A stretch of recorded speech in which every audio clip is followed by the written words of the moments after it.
Ayan mga amigo, amiga, magandang araw po sa ating lahat.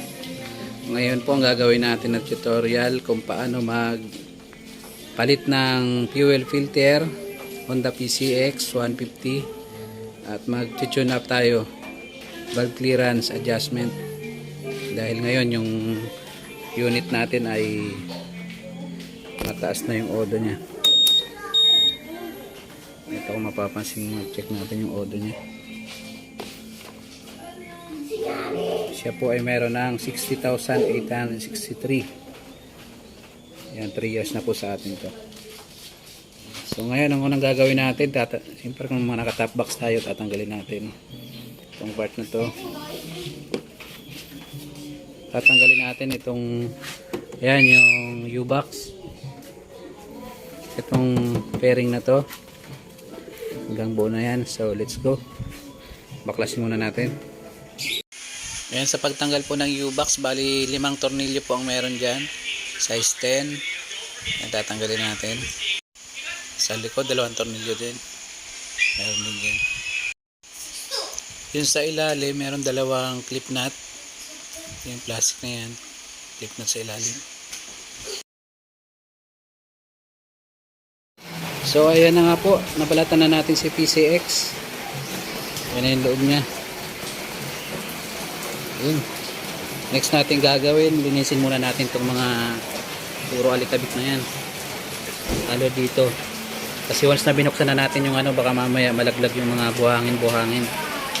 So next natin, lilinisin muna natin yan. So tinanggal natin yung side na to. Dito natin dudukutin yung itong fuel filter. Bubuksan natin yan. So let's go, linis muna tayo. Yun, habang naglilinis tayo, shoutout po dyan sa ating mga silent viewers, sa ating mga followers. Maraming salamat po sa pagsuporta sa ating YouTube channel. Sa mga bagong viewers po natin, yan po, pa-suporta naman po ng ating channel. Pa-like and subscribe na rin po kung inyong napulutan ng aral yung ating tutorial.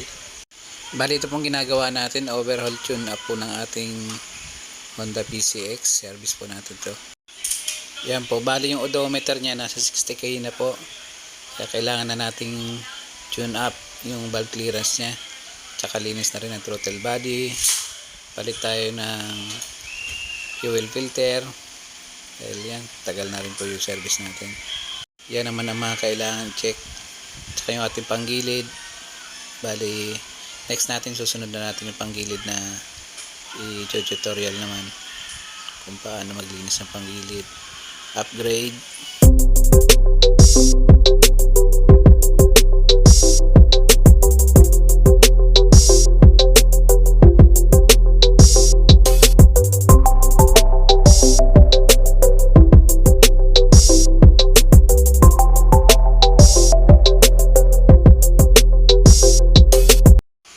Yung sa throttle cable natin na yan, tatanggalin din po natin yan. Bali may tornilyo yan. Size 12 po yung tools. Ayan na mga amigo, nakakalas na natin yung throttle body. Ayan, talagang madumi na siya. Itong injector, hindi na natin yan. Linis na lang. Tingnan nyo naman yung 60k odo. Ayan, talagang dumi na. Balot ng isa. Oh. Okay, linis muna tayo. Gamit natin dyan ito, degreaser.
Yan po, bali sinabay na natin yung pagkondisyon nitong ating service.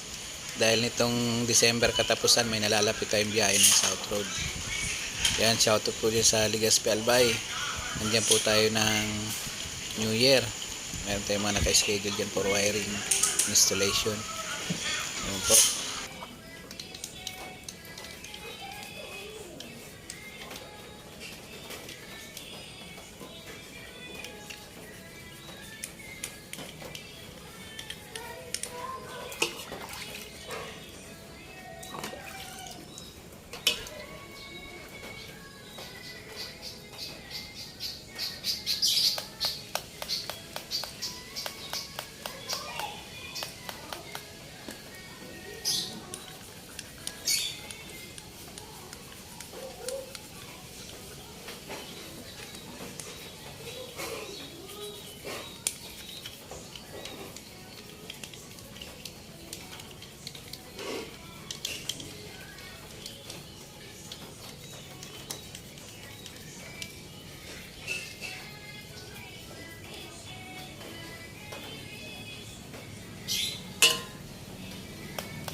Ilabas, linisin na rin natin.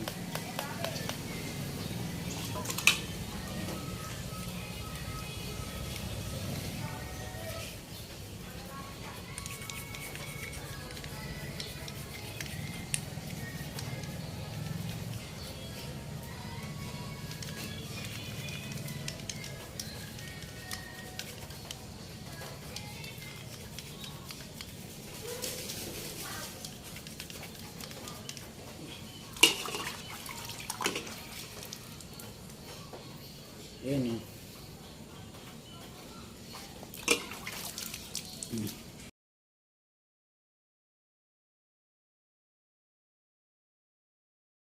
Yan, next na natin yung fuel pump. Papalit tayo ng filter. Yan, tatanggalin natin yung ito, natanggal na natin to. Bali dalawa to, taas at saka baba. Yan, ganyan ang porka na. Hugutin na lang natin yung puti na yan. Yan.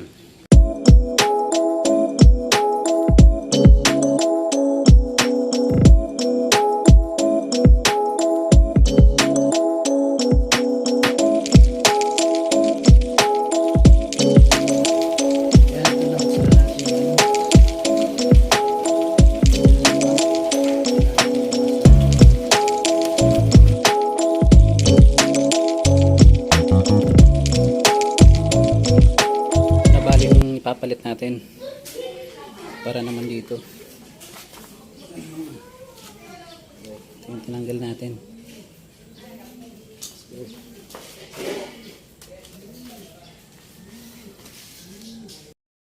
Yan, sa pagkabit po ng fuel filter, bali may o-ring siya. Pag naitapat mo siya, rotate mo pa kaliwa. Yun, naibalik na natin yung fuel pump. So ito, naibalik na rin natin yung socket dito. Next natin to, itong portion na yan, kita ba? Yan, pagtanggal natin yan, pag i-unplug natin yan, meron lock po yan na dilaw. Ito, hugutin mo lang pataas po yan, pataas, dahil nakasuksok po dito yan. Ito lang.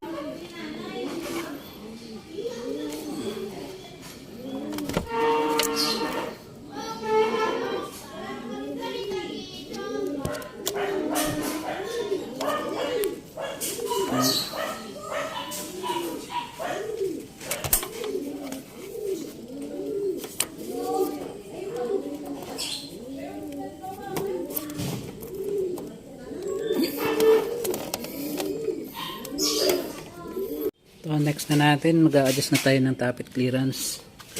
Nabuksan ko na yung head. Ayan, hindi ko na pinakita dahil walang tagahawak ng camera. Ito, tatanggalin lang naman natin 4 na tornilyo. Ayan, after na matanggal nyo yan, ito, hanapin na natin yung timing. Paghanap ng timing dito sa, bubuksan din natin itong ano, yung sa pan radiator. Tinanggal ko na rin yan para medyo mabilis na sa video. Tatanggalin natin yung cover dyan tsaka yung radiator mismo. Dito tayo kukuha ng timing. So Pagkuha naman ng timing nito, ito merong marking naman dyan. Mapapansin nyo yan.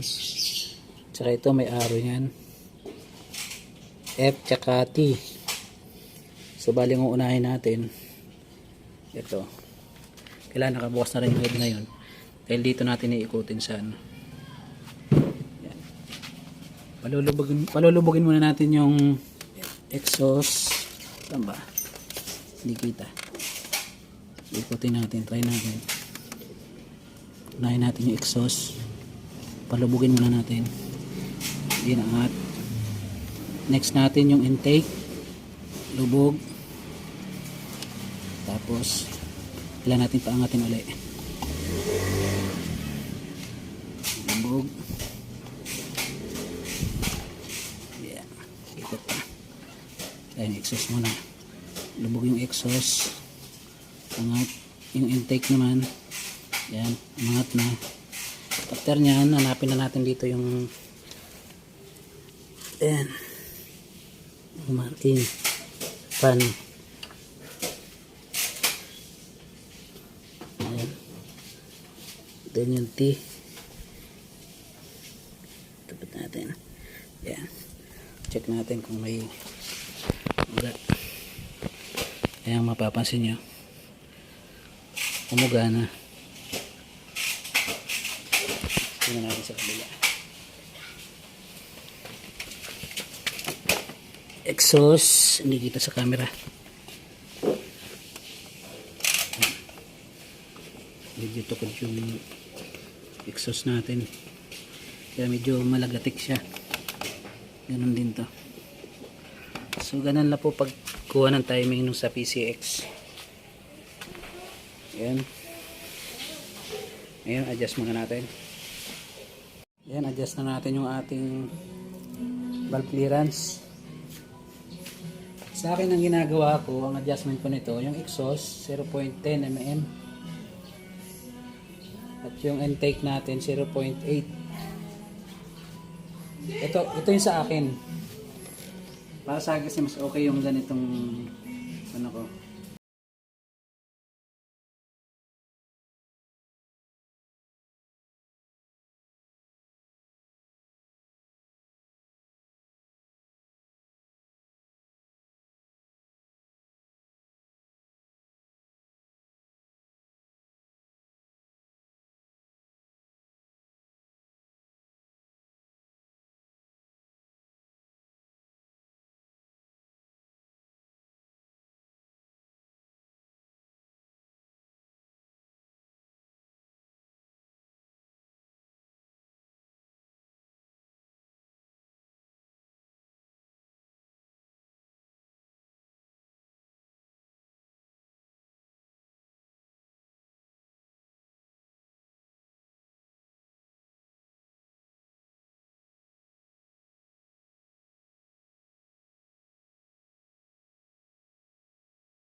Yun, na-adjust na natin. So, babalik na natin yung mga cover.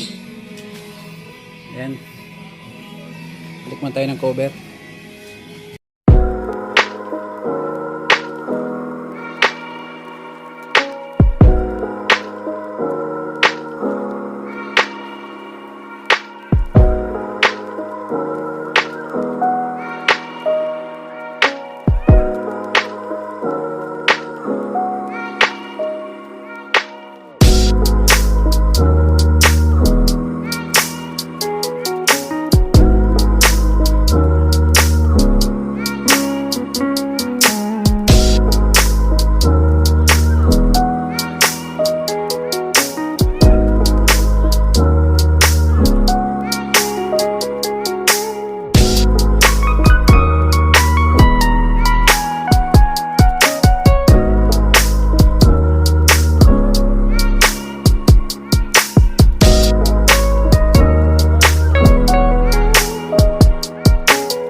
Ayan po, naibalik na po natin yung ating mga kinalas.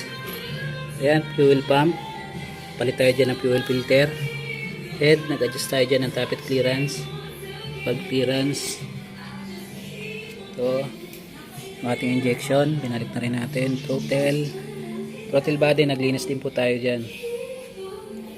At yung ating radiator cover. So, naibalik na po natin. Ayan, check na natin.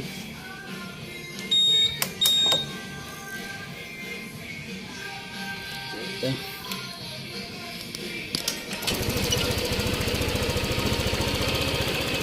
Yun. Swaga na yung ating tunog. Eh, nawala po yung lagatik ko. Kanina hindi natin na-try bago i-buksan pala. Kanina kasi malagatik na yan.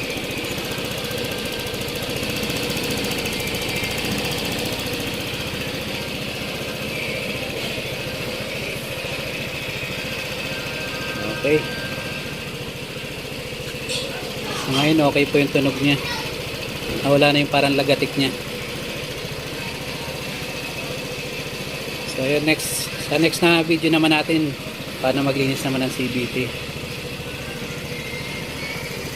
Yun, naikabit na natin yung ating mga pairing. Yan, parang walang nangyari.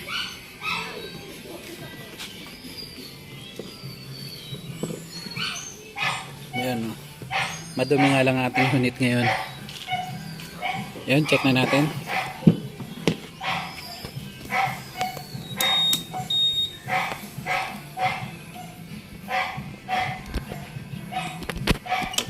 Naka-side stand pala.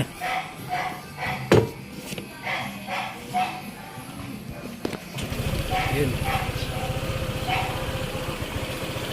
Tahimik siya ngayon.